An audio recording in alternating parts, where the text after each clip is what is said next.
नमस्कार दोस्तों, स्वागत है आपके अपने YouTube चैनल संस्कृत अड्डा पर। दोस्तों, आज की जो वीडियो इसमें हम करने वाले हैं टीजीटी, पीजीटी, पीआरटी में जो आपका एग्ज़ाम जो आगे होने वाला है, चाहे इसमें आपका सीटेट वाला एग्ज़ाम है, यूजीसी नेट का एग्ज़ाम है या फिर कोई अन्य टेट का एग्ज़ाम है, तो ये जो क्वेश्चन आपके सभी एग्ज़ामों में काम आएंगे, क्योंकि एग्ज़ाम में इसी तरीके के जो क्वेश्चन है वो पहले भी पूछे गए हैं और आगे जो एग्ज़ाम होने वाले हैं इसमें भी पूछे जाएंगे। और ये जो आपका सीटेट का एग्ज़ाम है ये अब की बार ऑफलाइन मोड में होगा। और जिसने भी इसके अलावा एक महत्वपूर्ण जो अपडेट रहेगी, जिसने भी यूजीसी नेट के लिए जब फॉर्म फिल किया हुआ है 73 कोड वाले, तो उनके एडमिट कार्ड आ चुके हैं। और इसके अलावा जिसने भी राजस्थान में जो टीचर भर्ती जो थी उसका एग्ज़ाम दिया था, तो उसकी फाइनल आंसर की आ चुकी है, तो वो आप चेक कर सकते हैं।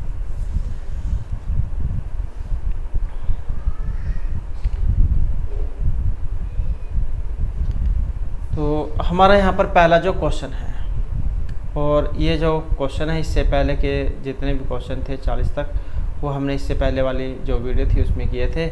उनको अगर आप देखना चाहते हैं तो इसे आप हमारे चैनल की प्लेलिस्ट में जाकर देख सकते हैं।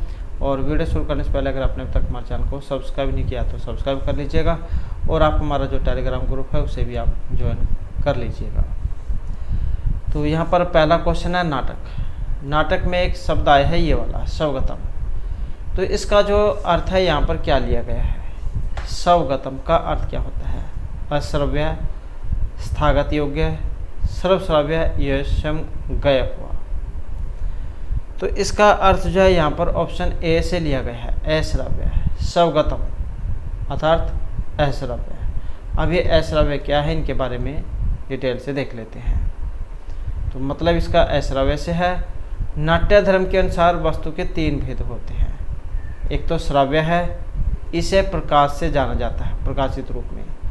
एक होता है नियत श्राव्य और एक होता है अश्रव्य, इसे स्वगत के नाम से जाना जाता है। और ये जो कथन आचार्य धनंजय के अनुसार सर्वश्राव्यम प्रकाशम स्याद श्राव्यम स्वगतम मतम। तो एक स्वगतम वो भी होता है जिसमें कोई बात दूसरे से न कहनी होती है, जिसमें कई बार जो कुछ बात जो होती है हम अपने मन ही मन में उसे कह लेते हैं ताकि दूसरे को उसके बारे में पता ना लगे, तो उसे कह लेते हैं स्वगतम।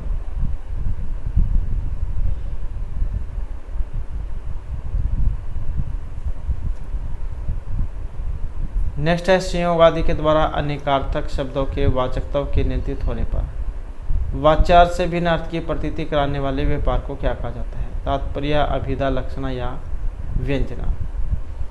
और इसको जो यहाँ पर कहा गया है जो ऑप्शन सी में है, तो इसको क्या कहा गया है? व्यंजना। संयोग आदि के द्वारा अनेकार्थक शब्दों के वाचकत्व के नियंत्रित होने पर वाच्यार्थ से भिन्न अर्थ की प्रतीति कराने वाला व्यापार व्यंजना होता है। तो यहाँ पर भी जो व्यंजना है इसका जो एक श्लोक है उसके माध्यम से दिखाया गया है, लक्षण के माध्यम से। तो संयोग आदि के द्वारा अनेकार्थक शब्दों के वाचकत्व के नियंत्रित होने पर वाच्यार्थ से भिन्न अर्थ की प्रतीति कराने वाला व्यापार व्यंजना होता है। जैसे अनेकार्थस्य शब्दस्य वाचकत्व नियंत्रित संयोग आदि ए वाच्यार्थधिकृत व्यापृति व्यंजनम।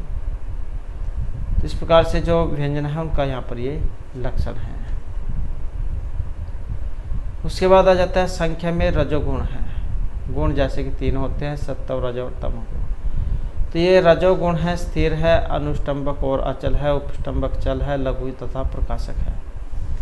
तो रजोगुण को यहाँ पर कैसा माना गया है, और इसे जो है यहाँ पर जो है ऑप्शन बी वाला इसमें माना गया है, उपष्टंबक और जो चल है वो इसे यहाँ पर माना गया है। तो इसके बारे में भी देख लेते हैं। तो संख्या में रजोगुण होता है उपष्टंबक और चल, जिसका मतलब दुखदायक और गतिशील से माना गया है। सत्वगुण को लघु प्रकाशक और आनंददायक माना गया है। तमोगुण को भारी और अवरोधक माना गया है। जो यहाँ पर एक ये श्लोक है इसके माध्यम से यहाँ पर इसके बारे में बताया गया है। जैसे सत्वम लघु प्रकाशकम, उपष्टंबकम चलम च रज है। इष्टम ये उपष्टमकम चलम च रज है, गुरु वर्ण एकम तम है, प्रदीपवत अर्थतः वृत्ति ही। तो इस प्रकार का जो ये श्लोक है जिसमें सत्वगुण को लघु प्रकाशक और ये जो रजगुण है उसको उपष्टम्भक चलम माना गया है, और जो तमोगुण होता है उसे भारी और नीचे की तरफ रहने वाला माना गया है। उसके बाद आ जाता है यहाँ पर जो अपादान कारक है, इसमें विभक्ति है चतुर्थी, पंचमी, सप्तमी या फिर तृतीय विभक्ति। तो इसमें विभक्ति कौन सी है? आसान क्वेश्चन है और ऑप्शन जब बी वाला हो जाएगा तो अपादान कारक पंचमी विभक्ति होती है। अब यहाँ पर और भी कई क्वेश्चन जो एग्जाम में बन जाते हैं कि ये करने वाला सूत्र कौन सा है। तो अपदान पंचमी अर्थात अपदान में पंचमी विभक्ति होती है, तो ये सूत्र है अपदान पंचमी जो पंचमी विभक्ति करेगा, जिसके उदाहरण जैसे ग्रामात आ जाती है। तो अपदान ग्राम विभक्ति पंचमी, ग्रामात जैसे रामात का रूप होता है ऐसे ग्रामात का है, और अपाय बोधक आ जाती है। तो इस प्रकार से जो है यहाँ पर इसका ये बनेगा। उसके बाद जो नेक्स्ट आ जाता है अनुमान प्रमाण, जो है इसके भेद। उपमान तथा प्रत्यक्ष अर्थापत्ति तथा भाव है, ये षड सन्निकर्ष तथा व्याप्ति है, स्वार्थ तथा प्राप्त है। ये षड होगा यहाँ पर। तो यहाँ पर जो इसमें देखे तो जो ऑप्शन सी वाला है स्वार्थ और प्रार्थ, यहाँ पर इसको माना गया है। जो अनुमान जो है इसके भी क्वेश्चन एग्जाम में आता है कि अनुमान जो है इसके भेद कितने हैं। तो इसके दो भेद हैं, स्वार्थ अनुमान और प्रार्थ अनुमान। तो प्रमाण के जो भेद तर्कभाष्य में बताए गए हैं। तर्कभाष्य किनके द्वारा रचित है? आचार्य जो केशव मिश्र उनके द्वारा। तो दो भेद हैं, स्वार्थ अनुमान और प्रार्थ अनुमान।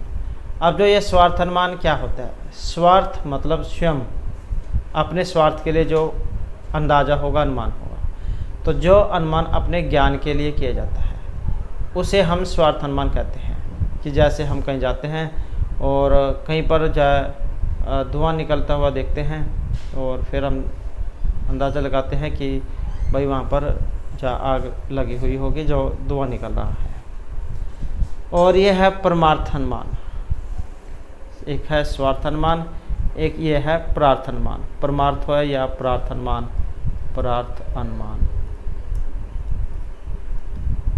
तो जो अनुमान दूसरों को संशय निवृत्ति को दूर करने के लिए किया जाता है तो उसे प्रार्थ अनुमान कहते हैं। मतलब जहाँ पर दूसरों को समझाने के लिए कोई तर्क दिया जाता है, अनुमान दिया जाता है। एक है अपने लिए, एक है दूसरों को बताने के लिए। नेक्स्ट है यहाँ पर शिशुपाल वध, जिसके अनुसार जो शिशुपाल हैं हिरण्यकशिपु के जन्मांतर, रावण, कंस या जलंधर के जन्मांतर। शिशुपाल वध महर्षि माखनजौन के द्वारा रचित है और 20 सर्गों में है। अब यहाँ पर ये पहले जन्म में कौन थे? और इनमें जो ये पहले जन्म में जो माने गए हैं रावण का ही जन्मांतर इनको माना गया है। तो ये शिशुपाल वध महाकाव्य के अंतर्गत आता है भृतरी में, और इसमें जो 69 जो श्लोक है इसमें इसके बारे में बताया गया है कि प्रथम जन्म में हिरण्यकशिपु, दूसरे जन्म में रावण और तीसरे जन्म में ये शिशुपाल हुए हैं। उसके बाद आ जाता है महर्षि बाणभट्ट, जो इनका समय जो वो स्वीकार किया गया है। तो कितना समय यहाँ पर स्वीकार किया गया है? 202, 303, 606 या इनमें से कोई सा भी नहीं। तो महर्षि बाणभट्ट जो इनका समय है, और इनका जो समय है ये ऑप्शन है सी वाला, अर्थात 606 ईस्वी के लगभग जो इनका समय माना गया है। और महर्षि जो बाणभट्ट है किनके जाए दरबारी कवि थे? तो ये थे हर्षवर्धन के। हर्षवर्धन के समकालीन और सभा पंडित इनको माना गया है। हर्ष का राज्याभिषेक माना गया 606 ईस्वी पूर्व में और मृत्यु 648 में।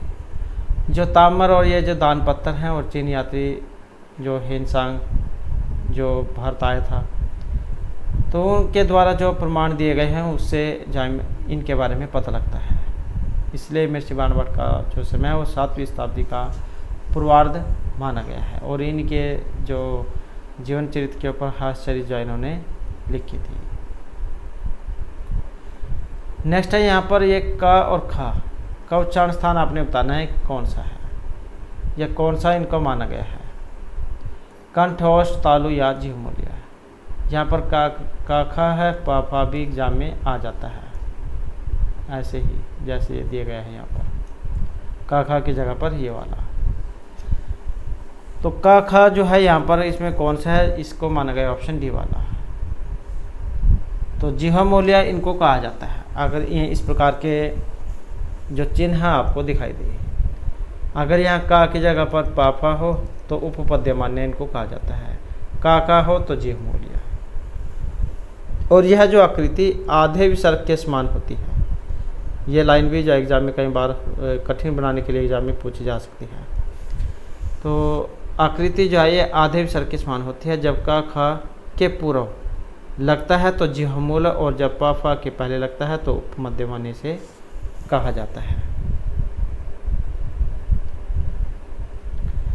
उसके बाद जो नेक्स्ट आ जाता है हमारा, अधोलिखित में से लक्षणा के लिए कौन सी हेतु उपेक्षित नहीं है।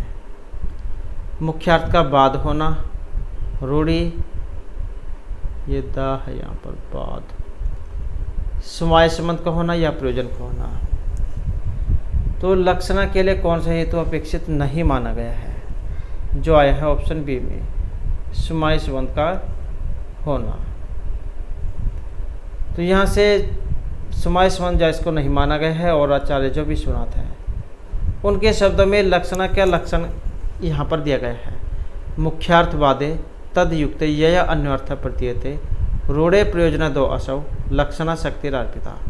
तो ये लक्षणा शक्ति जो उसका लक्षण है, अर्थात मुख्यार्थ का बाद होने पर तथा उस मुख्यार्थ से संबंधित रूढ़ि अथवा प्रयोजन के साथ जो अन्य अर्थ की प्रतीति होती है, उस आरोपित वृत्ति को लक्षण वृत्ति कहा जाता है। तो इस प्रकार से जो है यहाँ पर ये जो लक्षणा जो है उसका लक्षण है। नेक्स्ट आ जाता है न्याय दर्शन, जो इसके अनुसार लिंगत्व का लक्षण, उपाधित्वम लिंगत्वम, अव्याप्ति बलेना अर्थगम कम लिंगम, ये बलेन हो गया यहाँ पर, व्याप्ति बलेना अर्थगम कम लिंगम, ये आ गया है यहाँ पर।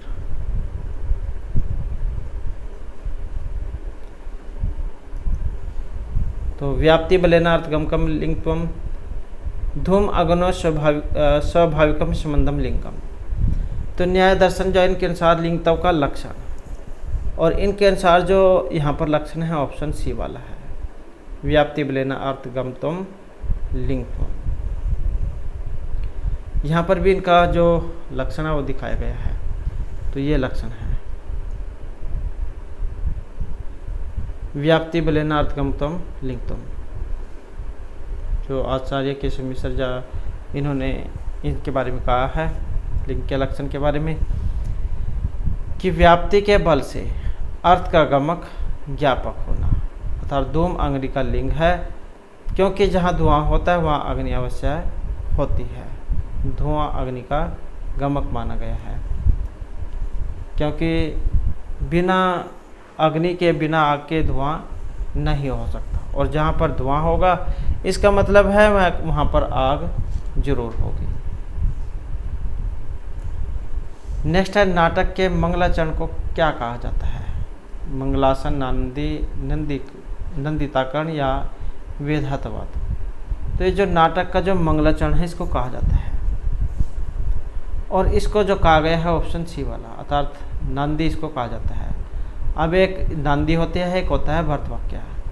नांदी होती है जो नाटक के सुर में प्रयोग की जाती है। जैसे आप कोई नया काम शुरू करते हैं, जब सुर में पूजा पाठ हवन वगैरह करते हैं देवताओं की स्तुति, तो उसको कहा जाता है नांदी, और नाटक की समाप्ति पर भर्तवाक्य का प्रयोग होता है।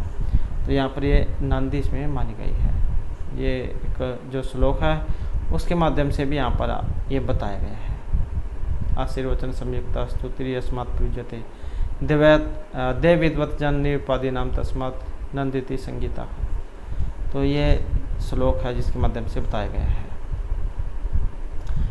कि नंदी जो है इसका अभिप्राय मंगलाचरण की उप प्रक्रिया से है, जिसके अंतर्गत देवता, ब्राह्मण तथा राज आदिकों की आशीर्वाद युक्त स्तुति की जाती है और उससे लोग आनंदित होते हैं। इसे ही नंदी कहा जाता है। नेक्स्ट हमारा क्वेश्चन है, भक्तिर्भवेन विभेषणम शास्त्रे न युवती कामास्त्रे चिंता यस्य न पूषी प्रायः परिदृश्यते महताम। प्रस्तुत पद्य में अलंकार है, ये पंक्ति आई है, इसमें अलंकार है। विरोध, आभास, परिसंख्या, भ्रांतिमान या कारणमाला अलंकार। और यहाँ पर जो आया है ऑप्शन बी वाला आया है, अर्थात क्या है, यहाँ पर परिसंख्या अलंकार है।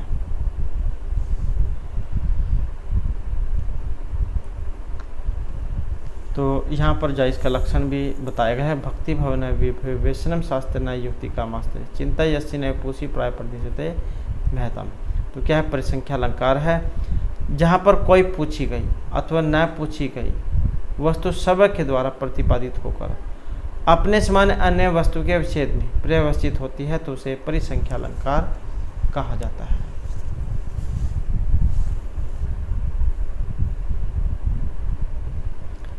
उसके बाद जो नेक्स्ट आ जाता है, कौन सा कथन यहाँ पर एक असत्य है। प्रकृति विध होती है और मुक्त होती है। प्रकृति सुकुमार कोई वस्तु नहीं है। प्रकृति ईश्वर है, पुरुष जीव है, ज्ञान से पर की प्राप्ति होती है।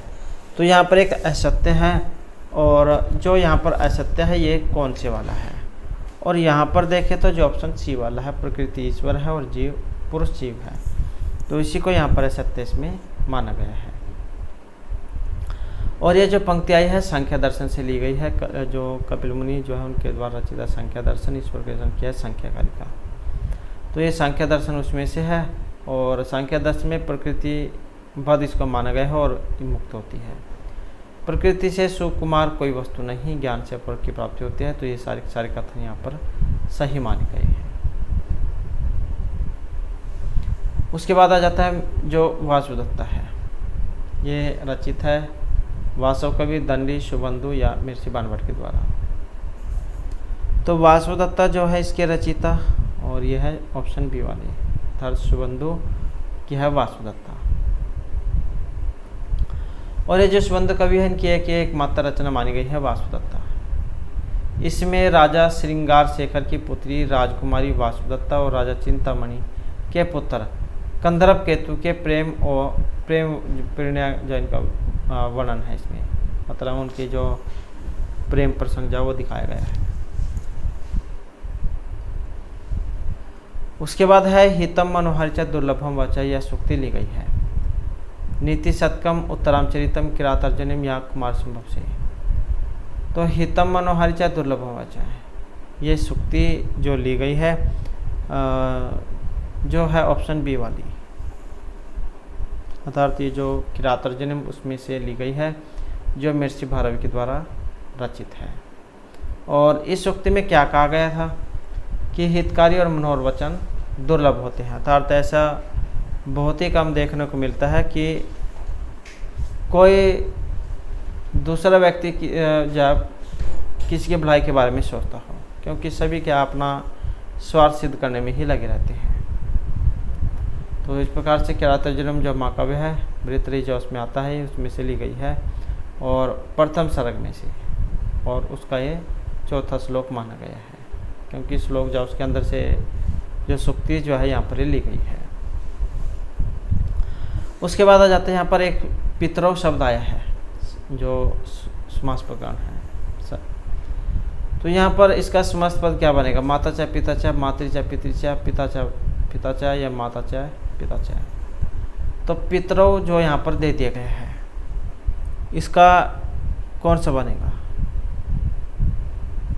तो जो ऑप्शन ए वाला है माता चाहे पिता चाहे। समास कौन सा है, यहाँ पर द्वंद्व समास उसका है ये, क्योंकि द्वंद्व समास के 3 भेद होते हैं, तो उसमें जो एक शेष द्वंद्व समास है उसका उदाहरण है ये। तो इसकी डिटेल भी यहाँ पर देख लेते हैं। तो पितरों का माता चाहे पिता चाहे तो विग्रह बनेगा, द्वंद्व समास है, एक शेष द्वंद्व समास का उदाहरण है। समास के 3 भेद हैं ये वाले, एक शेष, इतरेतर और समाहार द्वंद्व समास। और ये जो 4 थे द्वंद्व जो सूत्र है, इससे चा के अर्थ में द्वंद्व समास हुआ है। और द्वंद्व के 3 भेद हैं, एक शेष, इतरेतर और समाहार द्वंद्व समास। उसके बाद है महाकवि जो बाणभट्ट हैं, इनके गुरु का नाम क्या है? वत्सु है, सदानंद है, मोकरी है या वात्सायन है? और इनके जो गुरु हैं इनका नाम है वत्सु, जिसे भरवु भी कह देते हैं और वत्सु भी कह देते हैं। तो ये जो महर्षि बाणभट्ट ने जब कादम्बरी लिखी थी तो इसका जो मंगलाचरण था, इसमें जैन इन्होंने अपने गुरु के बारे में बताया था। तो इसमें एक श्लोक आया था जिसमें इन्होंने अपने गुरु की वंदना की थी, नमामि भरवै चरण अम्बुज द्वयम समशेखरे मोकरे भी कृतार्चनम। तो इस प्रकार से जैन इन्होंने अपने गुरु जैन का नाम लिया था।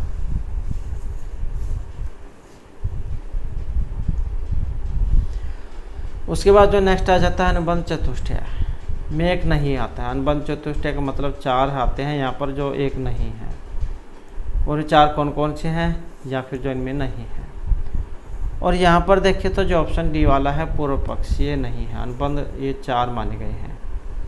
वेदांत सार उसमें से लिया गया है जो आचार्य सदानंद के द्वारा रचित है। और 4 प्रकार के जैन को माना गया है। कौन कौन से? तत्तर अनुबंधों, नाम, अधिकारी, विषय, संबंध और प्रयोजनादि। तो इस प्रकार से जो अनुबंध है वो 4 होते हैं। कौन कौन से? अधिकारी, विषय, संबंध और प्रयोजन। इसलिए अनुबंध के अंतर्गत पूर्व पक्ष ये नहीं माना गया है। नेक्स्ट है यहाँ पर हु धातु है, इसे लोट लकार प्रथम पुरुष एकवचन का रूप क्या बनेगा? ये जो हु धातु है जो इत्यादि गण जो है उसमें आती है।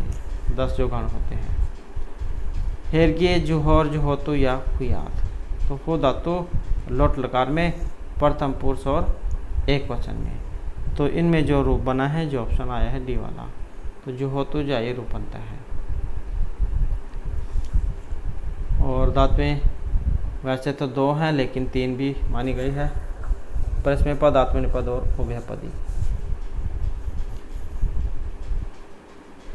नेक्स्ट क्वेश्चन है तर्क भाषा जो है इसके रचयिता का नाम?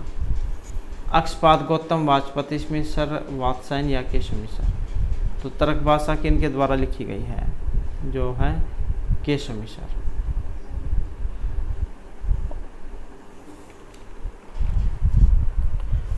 तो ये जो तर्क भाषा जो है इसके जो रचयिता है ये केशव मिश्र है। अक्षपाद जो है, अक्षपाद गौतम इनके द्वारा लिखे गए न्याय सूत्र। वाचस्पति जो मिश्रा इन्होंने लिखी है न्यायवार्तिक तात्पर्य टीका। वात्स्यायन जो इन्होंने न्याय सूत्र पर एक भाष्य की रचना किया जिसे न्याय भाष्य तथा वात्स्यायन भाष्य के नाम से जाना जाता है। उसके बाद नेक्स्ट आ जाता है विंध्याटवी। एक शब्द आया है ये वाला विंध्याटवी, इसका वर्णन हमें प्राप्त होता है नलचंपू, मृच्छकटिकम, कादम्बरी का जो कथामुख है या हर्षचरितम से। तो विंध्याटवी का जो वर्णन है हमें प्राप्त होता है और जो माना गया है कादम्बरी के कथामुख में। नेक्स्ट है संतति ही शुद्ध वंश ही पर तरह सरमणे शुक्ति ये ग्रहण की गई है। शिशुपाल वधम, रघुवंशम, किरातार्जुनीम या मालविका अग्निमित्रम। तो इस पंक्ति का संबंध आपने बताना है, शुक्ति है ली गई है, जो आया है ऑप्शन सी वाला अर्थात रघुवंशम से। और ये जो रघुवंश है महर्षि कालिदास जैन के द्वारा रचित इसे माना गया है। और महाकाव्य का जो प्रथम सर्ग है उसमें ये पंक्ति आई है। नेक्स्ट है यथा गौ तथा गवैया है। ये उदाहरण है यथा गौ तथा गवैया, जैसी गायें वैसी ही नील गाय, जिसे रोज कह देते हैं देसी भाषा में, जो फसलों का नुकसान करते हैं। उपमान प्रमाण का है, अनुमान प्रमाण का है, अर्थापत्ति का है या प्रत्यक्ष का है। तो यहाँ पर जो इनमें उदाहरण है ये ऑप्शन आया है ये वाला अर्थात उपमान प्रमाण का जो है यहाँ पर उदाहरण ये माना गया है। जैसी गाय वैसी ही नील गाय, जैसे किसी ने किसी व्यक्ति को कहा या एक दिन किसी व्यक्ति के द्वारा कहा जा रहा था कि जैसे गाय होती है वैसी नील गाय होती है। तो वो जो फिर अगले दिन जंगल में चला जाता है और वहाँ पर फिर वैसे ही पशु को देखता है। तब उसे जो एकदम से याद आ जाती है उस व्यक्ति के द्वारा कही हुई बात कि जैसी गाय वैसी नील गाय, यथा गौ तथा कोई है। तो उपमान प्रमाण जो उसका लक्षण है ये। नेक्स्ट है ध्वनि बुद्धि कथित है। इस काव्य प्रकाश की पंक्ति में बुद्धि का अर्थ क्या आया है। अब ये भी पता लग चुका है कि काव्य प्रकाश से है, जो आचार्य मम्मट के द्वारा रचित है, 10 उल्लासों में है। तो यहाँ पर बुद्धि का अर्थ क्या लिया गया है, काव्य शास्त्री भी, वेदांति भी, न्यायिक या व्याकरण। तो इसका जो यहाँ पर अर्थ इनमें लिया गया है ऑप्शन ए से, अर्थात काव्य शास्त्रियों से।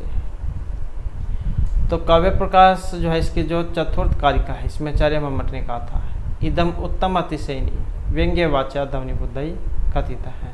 ये इनका ध्वनि काव्य जो है, जो काव्य के इन्होंने 3 वेद बताए थे, उत्तम, मध्यम और चित्र काव्य।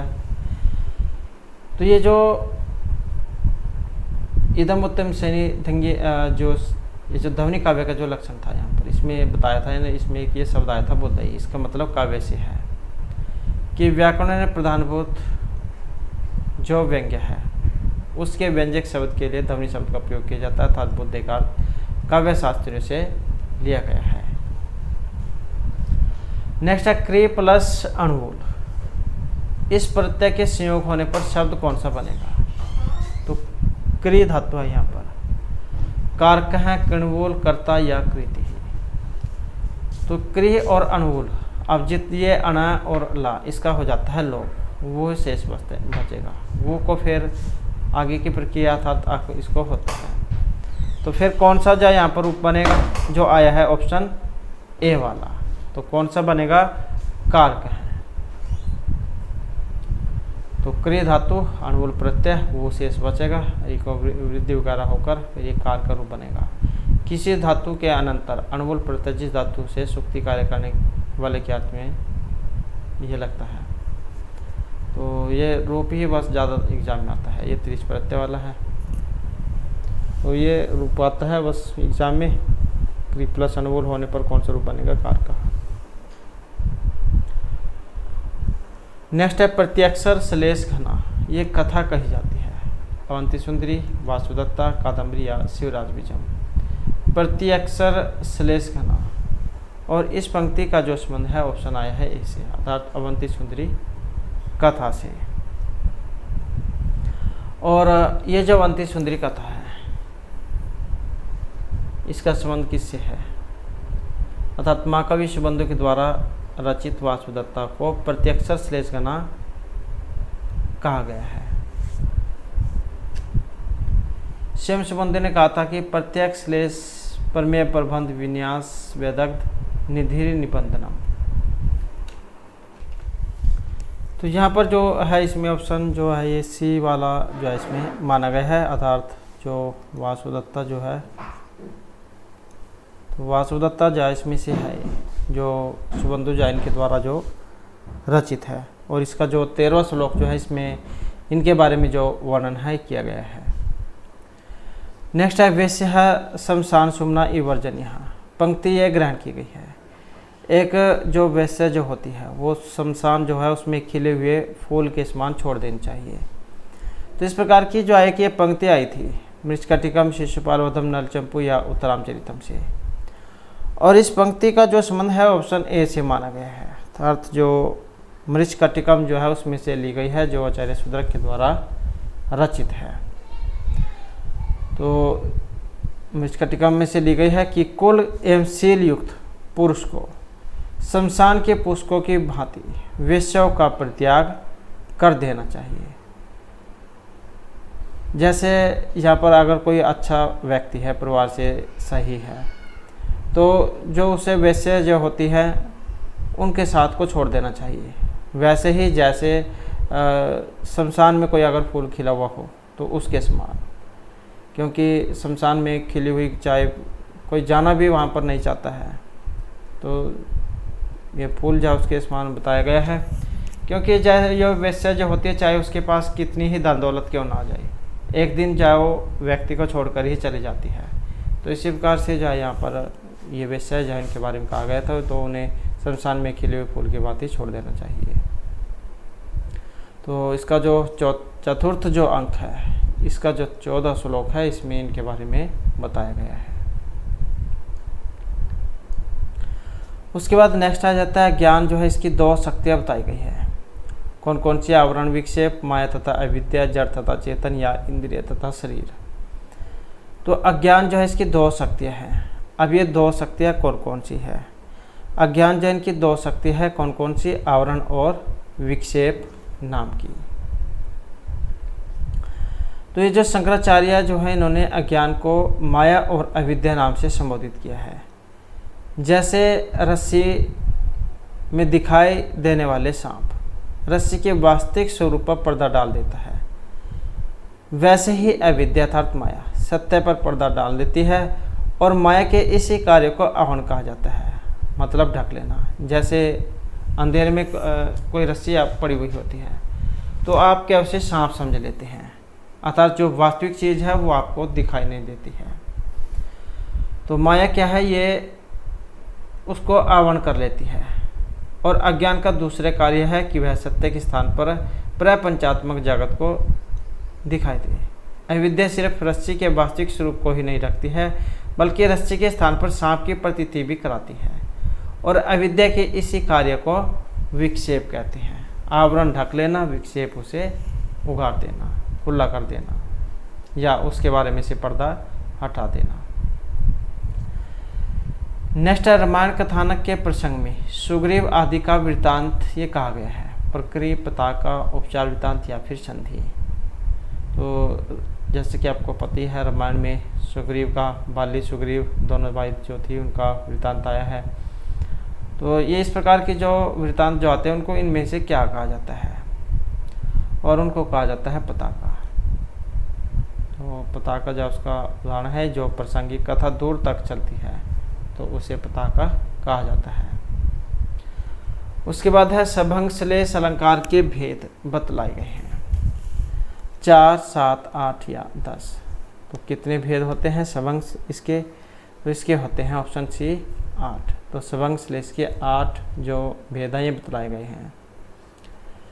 8 कौन कौन से हैं? जैसे वर्ण श्लेष, पद श्लेष, लिंग श्लेष, भाषा श्लेष, प्रकृति श्लेष, प्रत्यय श्लेष, विभक्ति श्लेष और वचन श्लेष।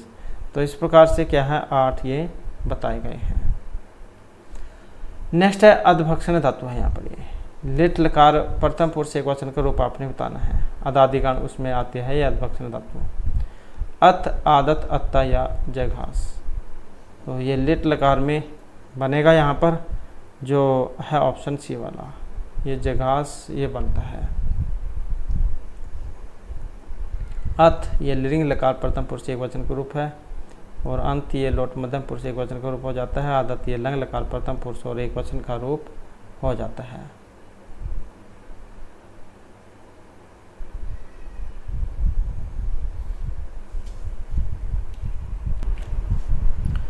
तो यहाँ पर जो है ये तो जो आपका लोट जो है उसमें बनता है, लोट लकार में। ये बनेगा आपका लंग लकार में, और ये बनता है आपका लोट लकार में, अत्ता ये ऐसे, और ये हो गया आपका लिट वाला। तो ये जो अत जो है ये लोट लकार और मध्यम जो उसमें बनता है।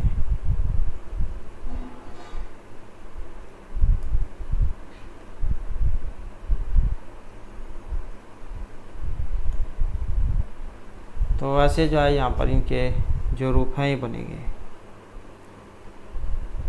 क्योंकि ये जो है लोट कार मध्यम पुरुष और बहुवचन का रूप है ये। तो इस प्रकार से जो आप इनको यहाँ पर समझिएगा। नेक्स्ट है जिस नायिका का नायक दूर देश में किसी प्रयोजन से रहता हो, तो उसे जो है क्या कहा जाता है?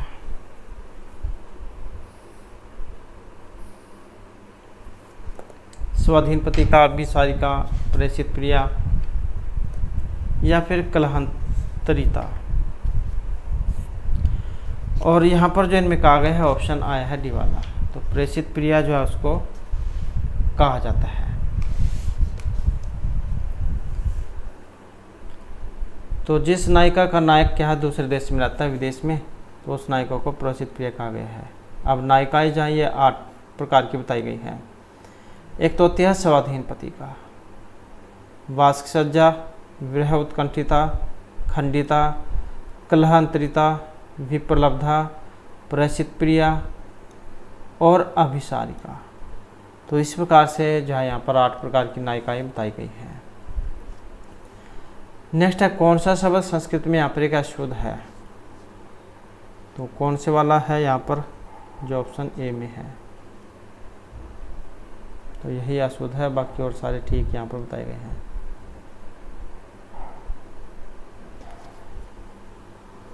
नेक्स्ट आ जाता है यहाँ पर हर्त्यगम संप्रति हेतुरिष्यत है शुभस्य पूर्वाचितम कृत शुभ्रई श्री भाजम भवदे दर्शन विनक्ति अपि कालतीर्थ योग्यता। तो ये एक पद्य है और इसका संबंध बताना है। शिशुपाल वध में नारद ने कहा है, नरचंपू में नल ने, शिशुपाल वध में श्री कृष्ण ने, या कदम्बरी में महर्षि सिंह बाणभट्ट ने। तो ये कथन है यहाँ पर इनमें से किन का है। और इस कथन का जो संबंध देखें तो ऑप्शन सी जो है इसमें माना गया था। शिशुपाल वध में श्री कृष्ण जो है उन्होंने ये कहे हैं।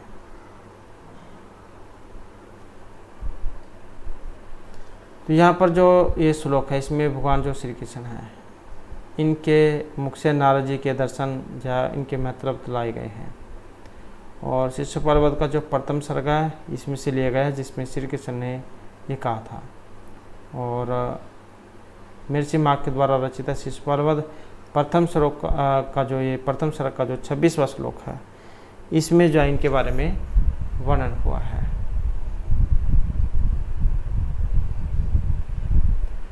नेक्स्ट है पृष्ठवान शब्द में प्रकृति और प्रत्यय है। पृच्छ और कत्वतु, पृच्छकत, पृष्ठवान, पृच्छ मतुप। तो ये जो पृष्ठवान है इसमें प्रकृति और प्रत्यय कौन सा है, और यहाँ पर आया है ऑप्शन ए वाला, पृच्छ धातु और कत्वतु प्रत्यय। तो ये पृच्छ धातु, कत्वतु प्रत्यय, कत्वतु में तवत शेष बचेगा तो पृष्ठवान रूप ये बनेगा।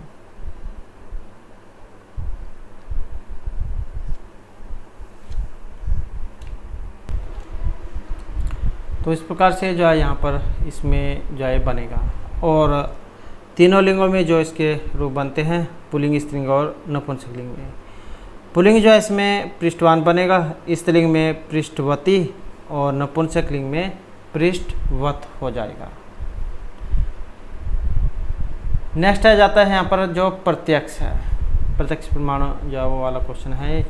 और इसका लक्षण क्या है, असाक्षात्कारी परमाकरणम, असाक्षात्कारी ये प है, परमाकरणम प्रत्यक्षम, साक्षात्कारी परमाकरणम प्रत्यक्षम, ये ऐसे जाए इसको रहने देते हैं। असाक्षात्कारी त्रमाकरणम प्रत्यक्षम, साक्षात्कारी परमाकरणम प्रत्यक्षम, इंद्रियजम प्रत्यक्षम या दृश्यते तत्प्रत्यक्षम। तो कौन सा वाला लक्षण जो यहाँ पर इसमें सही है, और यहाँ पर इसमें जो सही है ये ऑप्शन बी में है, साक्षात्कारी परमाकरणम प्रत्यक्षम। तो ये जो तर्क भाषा जो है इसमें आचार्य जो केशव मिश्र इनके द्वारा जो रचित है, इन्होंने प्रत्यक्ष प्रमाण का लक्षण बताया था ये वाला, साक्षात्कारी परमाकरणम प्रत्यक्षम, अर्थात साक्षात्कार करने वाली परमा का कारण प्रत्यक्ष प्रमाण कहलाता है। उसके बाद रचनावृत्ति ये उल्लेख किया है आचार्य विश्वनाथ आनंदवर्धन मम्मट या भामानी। तो रचनावृत्ति जो इसका उल्लेख जो हुआ है ऑप्शन आया है ए वाला, आचार्य विश्वनाथ ने। तो इनके बारे में भी जा देख लेते हैं यहाँ पर। तो आचार्य विश्वनाथ ने इनके बारे में बताया है और काव्य की परिभाषा दी गई थी जिसमें वाक्यम रसात्मकम काव्य में इन्होंने कहा था। ये इनका लक्षण है, काव्य लक्षण, वाक्यम रसात्मकम काव्य, अर्थात रसात्मक रसयुक्त वाक्य ही काव्य है।